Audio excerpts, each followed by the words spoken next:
Ayos. Ganda.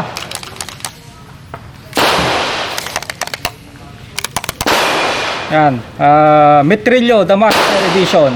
Ayan. Okay guys, testing natin yung ating Metrillo na limited edition. Ayan. Firing.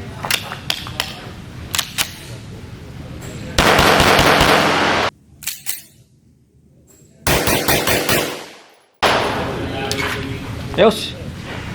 Oh, sarap. Okay, the Metrillo classic gun division, siya ay limited. Ayan. Lambot.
Yan po guys, magandang araw po muli sa ating lahat at muli po nandito po ulit tayo sa Mount Samat Firing Range, the home of Bataan Shooters Gun Club.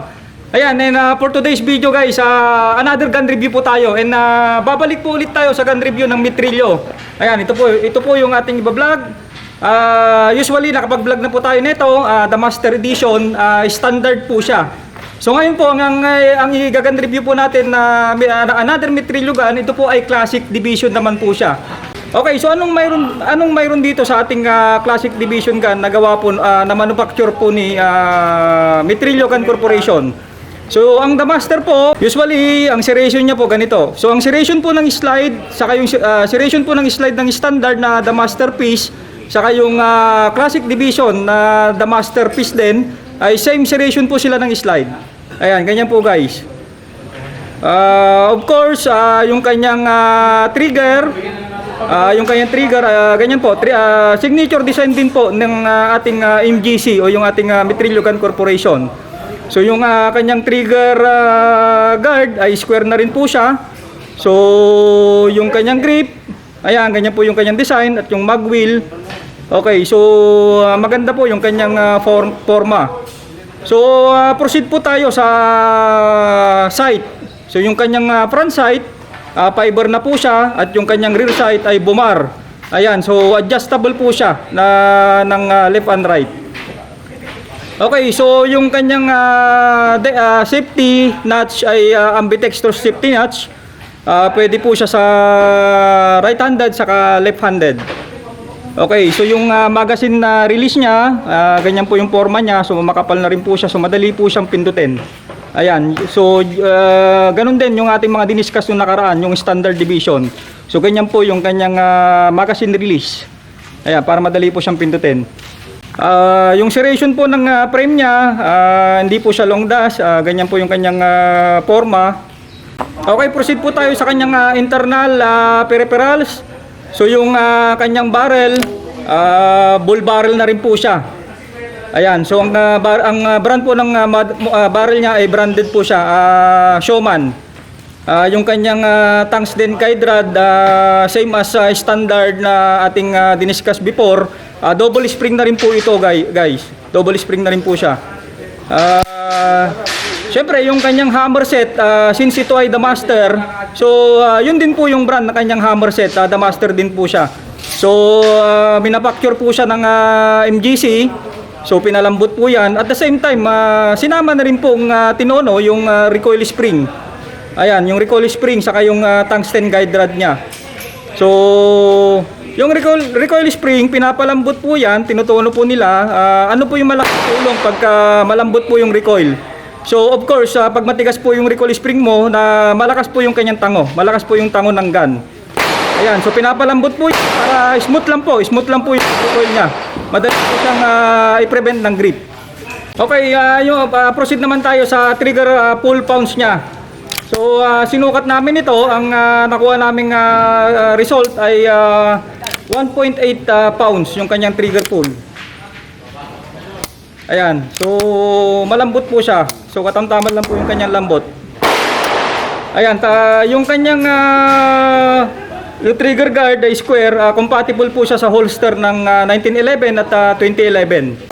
Okay, so additional information. So, ang classic gun na ito ay caliber 9mm po siya. Ayan. So, yung kanyang recoil spring, so sinukat din namin, nasa more or less 6 to 7 pounds po yung kanyang recoil spring. Ayan, so katulad din po ng mga ating blinag na previously, yung mga assembled gun na kinustomize, so malambot din po siya, malambot. So masarap po siya i-grip, so masarap din po siya iputok dahil malambot po lahat ng kanyang mga peripherals.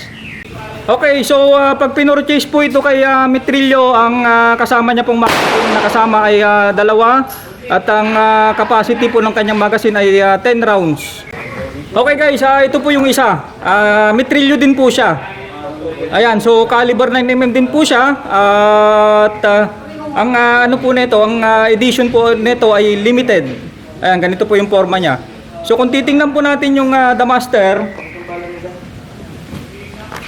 Yan, ito po yung The Master. Ito po yung ating limited edition na gawa din po ng Mitrillo at classic gun. Parehas po silang classic gun. So kung makikita nyo po, usually ang pagkaiba lang po nila, siyempre nandun na po yung katulad nga po yung sinabi ko nung unang kinumpir ko din po na blinag natin na baril, yung serration po ng slide. Ayan, so ito po yung serration ng slide ng ating The Master at ito po yung serration ni slide ng ating the limited edition.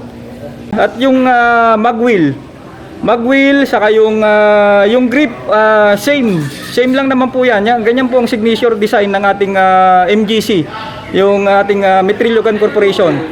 So yung kanyang trigger, parehas lang po. Ayan, yan po yung isang signature design po ng ating Mitrillo. So ano pa yung pagkaiba ng dalawa? Yung kanyang barrel, kung mapapansin nyo po yung barrel, yung isa po ay litaw at yung isa po ay lubog. Ayan. So parehas po silang bull barrel. Wala naman po pagkaiba yung kanilang bull barrel. Parehas naman po yung kanyang brand na Showman.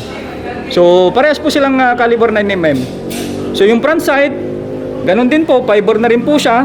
At yung rear sight ng ating limited ay Bumar din po. Parehas lang po sila. Ayan, kung makikita nyo lang yung rear sight ng The Master, medyo upgrade na po siya. Ito po yung limited edition. Okay guys, bago po ako magtapos, nais ko lang pong pasalamatan at i-shoutout yung may-ari po ng mga baril na to. So siya po yung aming isa sa board of director dito sa Bataan Shooters Gun Club. At siya po yung may-ari po ng Mount Samat Firing Range. At siya rin po yung kasalukuyang mayor namin dito sa May Pilar, Bataan. Ayan, so shoutout and salamat po kay Mayor Charlie Pizarro. Ayan po guys, so hanggang dito lang po muli. Kita-kita po tayo ulit sa next gun review vlog natin. Ayan.